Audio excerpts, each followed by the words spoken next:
La méchanceté des Blancs envers les Noirs. Barack Obama n'est pas le premier président noir des USA. À partager pour restaurer la vérité historique. Le premier président des États-Unis d'Amérique était-il un Noir? George Washington n'était pas en réalité le premier président des États-Unis. En fait, le premier président était John Hanson, un révolutionnaire noir. On ne parle pas de John Hanson du Liberia ou John Hanson, un homme d'affaires blanc. N'allez pas vérifier l'encyclopédie pour le nom de ce type, il est un de ces grands hommes qui sont perdus dans l'histoire. Si vous êtes extrêmement chanceux, vous pouvez trouver une mention brève de son nom. Il figure ni moins sur le rare billet de $2. Une fois que la signature a eu lieu en 1781 pour la formation de la Confédération États-Unis, un président était nécessaire pour diriger le pays. John Hanson a été choisi unanimement par le Congrès, dont George Washington était membre. En fait, tous les candidats potentiels ont refusé de postuler contre lui, comme il était un acteur important de la Révolution et un membre très influent du Congrès. En tant que premier président, Hanson avait tout à fait du pain sur la planche. Personne n'avait jamais été président et le rôle a été mal défini.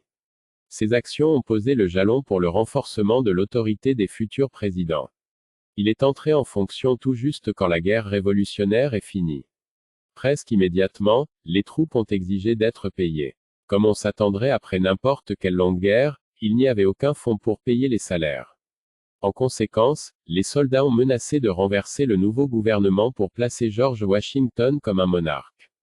Tous les membres du Congrès avaient fui pour leur vie, laissant Hanson comme le seul membre restant pour diriger le gouvernement.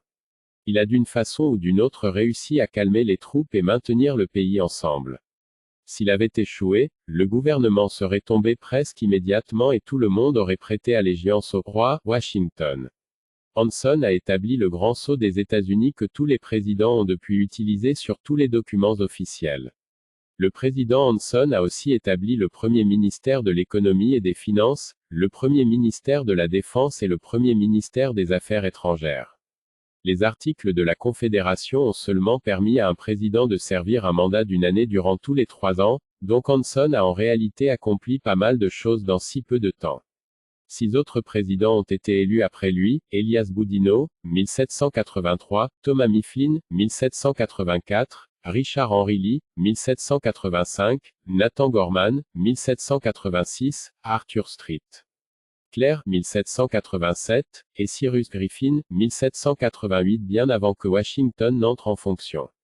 Les articles de la Confédération n'avaient pas bien fonctionné. Les États individuels avaient trop de pouvoir et rien ne pourrait être convenu. Une nouvelle doctrine a dû être écrite, ce que nous connaissons aujourd'hui comme la Constitution. George Washington était le premier président des États-Unis sous la nouvelle Constitution qui est encore suivie jusqu'aujourd'hui. Et les 7 premiers présidents sont oubliés par l'histoire.